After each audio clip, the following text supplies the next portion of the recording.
Good afternoon to all of you. First, welcome in your new class that is in ninth standard.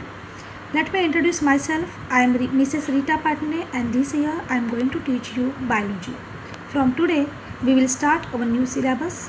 Today we will start first lesson from biology section, that is the fundamental unit of life, cell. So in previous standards, that is in 6th standard, 7th standard and also in 8th standard, you have studied about cell.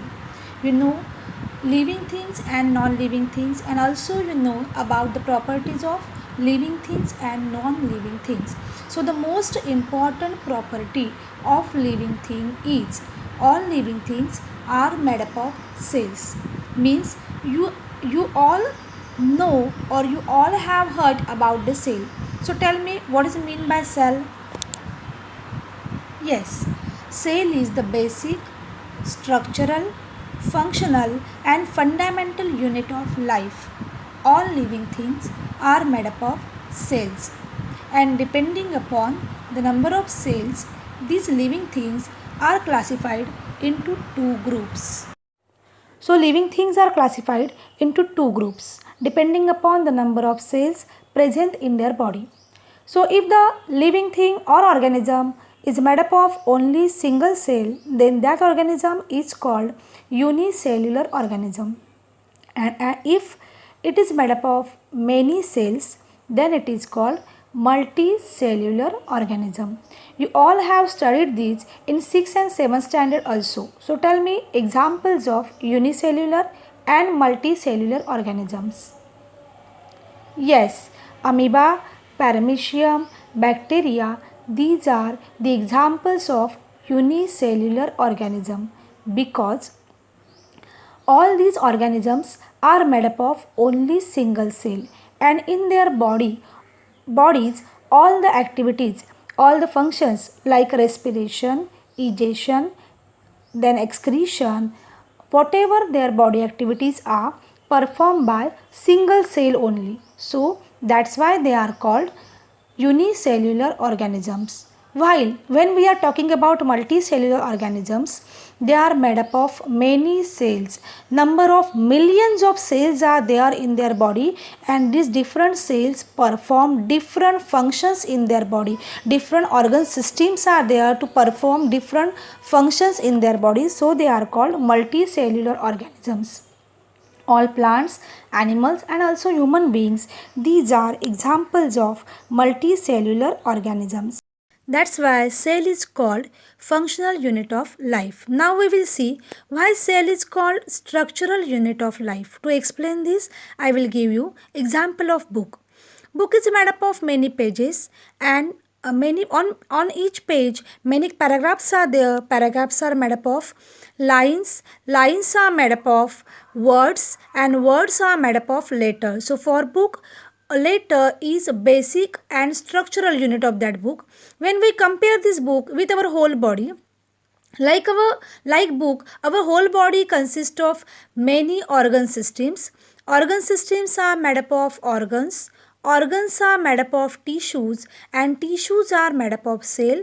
So as a letter is basic and structural unit of book, a cell is basic and structural unit of our whole body. Now I will tell you how small the cell is. So cell ranges from uh, zero point 0.1 micrometer to 18 centimeter. In diagram you can see the smallest cell, Mycoplasma galliseptium, septium, which ranges from zero point 0.1 micrometer to zero point 0.5 micrometer, and the largest cell from animal is an ostrich egg. You can see in this diagram. Cells are of different shapes, and these shapes of cells are often related to different functions they perform. In diagram you can see different types of different shapes of cells are there, like concave, elongated, spherical, circular, columnar, etc. I will tell you example. Nerve cells are long to conduct nerve impulses from brain to distant parts of the body. And in plant, guard cells are of stomatal pores in leaves are being shaped to open and close for the gaseous exchange. Also, human red blood cells are circular and biconcave in shape to efficiency transport of oxygen. So when you observe all types of all shapes of this cell, you can observe that normally all cell consist of basic structure. That basic structure consists of cell membrane, then cytoplasm, and at the center nucleus is there. So cytoplasm is jelly-like matrix or jelly-like fluid which is present in between nucleus and outer cell membrane, and many cell organelles are just embedded into that cytoplasm. Normally two types of cells are there, plant cell and animal cell, but the basic structure is common in both cells.